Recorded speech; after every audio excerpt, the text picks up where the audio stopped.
So if you guys saw my last video, we talked about Red Demon Meliodas, and I said that this was going to be basically a two-part video where I was going to also be talking about Red Helbram.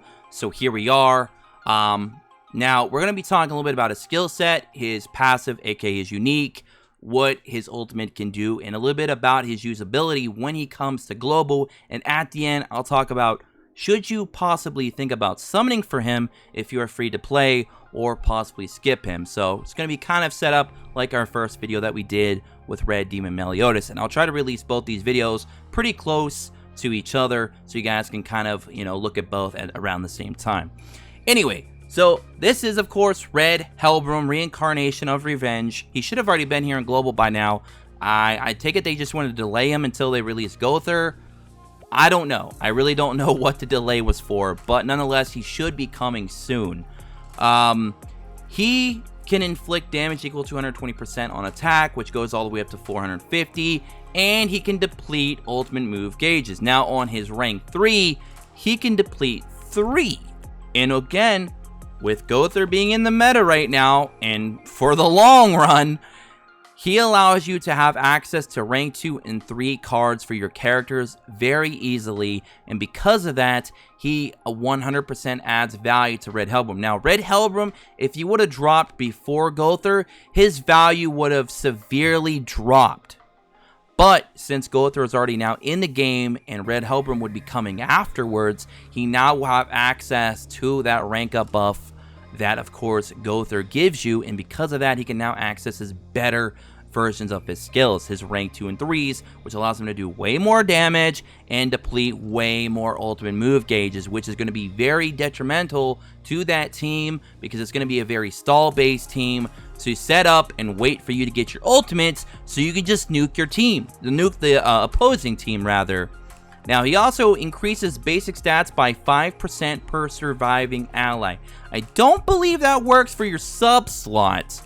I could be mistaken on that. So I think it's 15% that you're going to be getting at the start of the fight, basically, and until if you lose somebody, or if you lose, until you get down to like 2 left or 1 left, he's going to be getting 15% increase to his basic stats. So that means his attack, his HP, and his defense. So that's a really good passive. Alright, so his passive is good, his skill 1 is good, thanks mostly in part to Gother existing. And now his skill 2, Stone Needle, inflicts damage equal to 200%, which goes up to 250% on one enemy. But on rank 2 and 3, he picks up Petrify, which a lot of you already know all about because of Blue King. So again, if we did not have Gother already in the game when Helbram dropped, his value would have greatly decreased because getting into all these rank 2 and 3s would have been a little bit more difficult, especially in PvP, which is already very fast-paced as it is. But with Gother being here, you can get those 2 and 3s off pretty easily, and because of that, Red Helbram's value goes way up. Alright, so you having to deal with Petrifies, having to deal with losing your ult gauge removal, you having to deal with his passive boosting his stats. Like, he's a monster so far, right guys? Well, it gets even worse. Now, on his combined attack, aka his Fate, he cancels buffs and stances on all enemies and inflicts damage equal to 350% of attack, which goes up to 525. Now, his multiplier for that is pretty low, but again, he can raise his attack by 15% because of his passive, and that's not including any other buffers that you might be running on your team. So that's crazy because that 15% on his attack, which is already pretty nice at 565 at level 1, is going to be really high. You could easily push your this Helbram to 9, 10, maybe even 11,000 plus attack already on global, and that's with right side rare gear. So think about that for a minute. You're going to be getting quite a high attack stat with this unit. Now, you're not going to be worrying about crit chance or crit damage with this unit. It's going to be a unit you're going to be running attack and defense with. His pierce rate is also pretty low, but his main attack is going to get really high because of his passive. Hell, if you even get a rank 3, I believe, is it a rank 3 buff off of Helbram? I'm sorry, off of Gother. There's also an additional 20% from that as well. I'm not sure if those stack because they both say basic stats, so they might not stack. So you might only pick up 5% from that. But regardless, you're looking at a lot of damage coming out of that ultimate, especially if you get it 6 out of 6. And it cancels buffs and stances. So, ouch.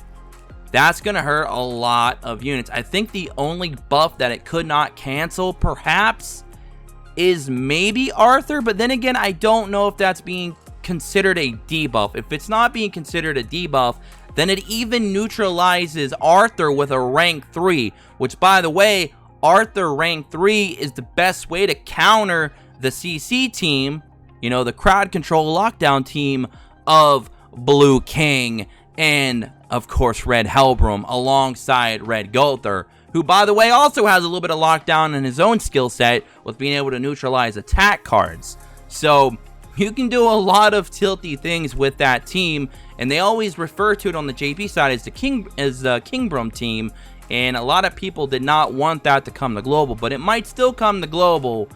So you want to be prepared for, and of course that rank 3 Arthur card is the best way to counter that team alongside, of course, Red Slater. So you can counter that team 100%.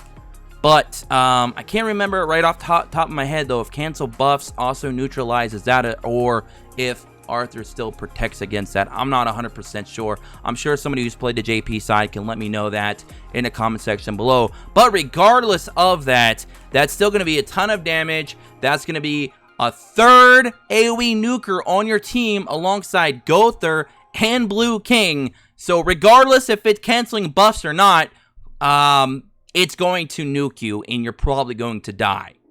So it's definitely a team that's going to... Red Helbram is basically going to be the additional engine, the missing piece to the puzzle of creating that Kingbrum team that is just going to be stalling you out to where you can't do anything and then nuking you to holy hell with 3 AoE attacks.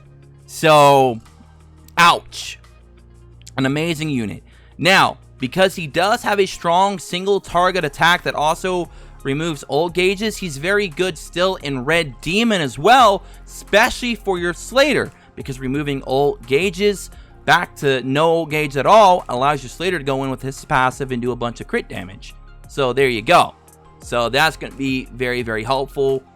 He's also going to, since he is a red unit with a strong single target as well, he's also going to be useful in the Crimson Demon, which we do not, of course, have yet at this time on Global, but it is coming very, very soon. So overall, Red Helbram is an amazing unit. Red Demon Meliodas, which we already talked about, is also an amazing unit, and if they come in the same banner, I would say it's a must-summon situation. If they come separately, then it's really going to depend on how much you're really trying to push PvP as a meta slave, as we like to call it.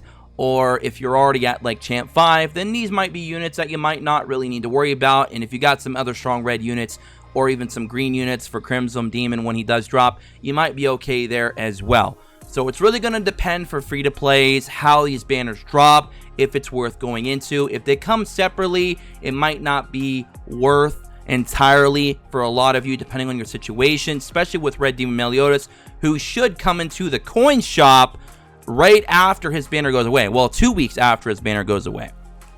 So he'll be one that's more worth skipping. Now, Red Helbram, on the other hand, I don't believe he comes to the coin shop.